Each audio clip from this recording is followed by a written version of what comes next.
जय माँ पीताम्बरा, जय श्री महाकाल। भक्तजनों, आज माँ पीताम्बरा की कृपा से, बाबा भोलेनाथ की कृपा से सभी शिष्य मंडल गुरु दरबार, माँ के दरबार जिला सिवनी मध्य प्रदेश में पधारे हुए हैं और सभी शिष्य बड़े ही परम सौभाग्यशाली हैं कि वे प्रतिवर्ष अपने सद्गुरुदेव जी के दरबार में गुरु पूर्णिमा के परम पतित और पावन अवसर पर सभी गुरु भाई, गुरु बहन, साधक साधिकाएं मिलकर के और एक साथ सद्गुरुदेव जी के श्री वचनामृत को श्रवण पान करके अपने जीवन को कृतार्थ धन्य बनाने का प्रयास कर रहे हैं। भक्तजनों, जीवन में रिश्ते बहुत मिल जाते हैं इस संसार में, लेकिन एक रिश्ता ऐसा है जो बड़ी मुश्किल से प्राप्त होता है माता पिता और सद्गुरु।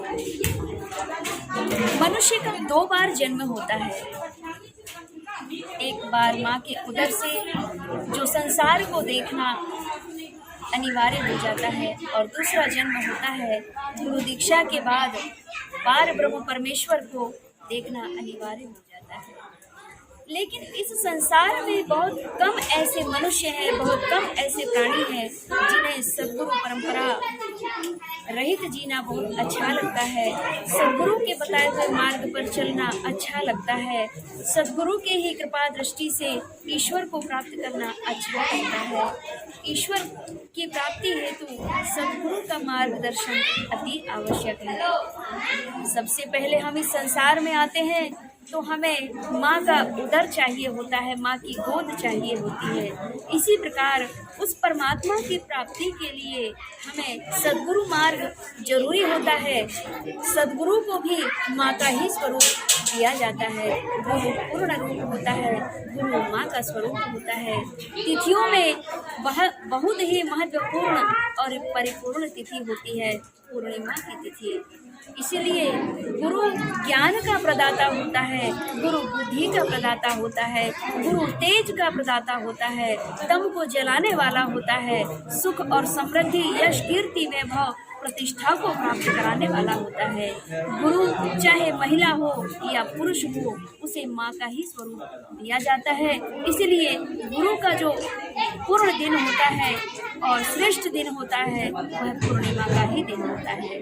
जिस भी मनुष्य को पूर्णिमा के दिन भगवान सत्यनारायण का व्रत पूजन, कथा अमृत पान श्रवण करने और कहने का अवसर प्राप्त होता है, वे भी बड़े ही परम सौभाग्यशाली होते हैं। गुरु जो अंधकार से हमें प्रकाश की ओर ले आते हैं वे हमारे सद्गुरु होते हैं। सद्गुरु ही हमें बताते हैं ईश्वर प्राप्ति का सुलभ और सरल मार्ग, कैसे पूजन करना चाहिए, भगवान की आरती कैसे उतारना चाहिए, भगवान के साक्षात्कार किस प्रकार होते हैं, यह सारा मार्ग सद्गुरु ही हमको बताते हैं। जैसे आप पूजन करते हैं तो आरती किस प्रकार घुमानी चाहिए, आरती को ओम आकार में ही घुमाना चाहिए, जैसे ओम बनता है ओम आकार में ही आरती घुमाना चाहिए।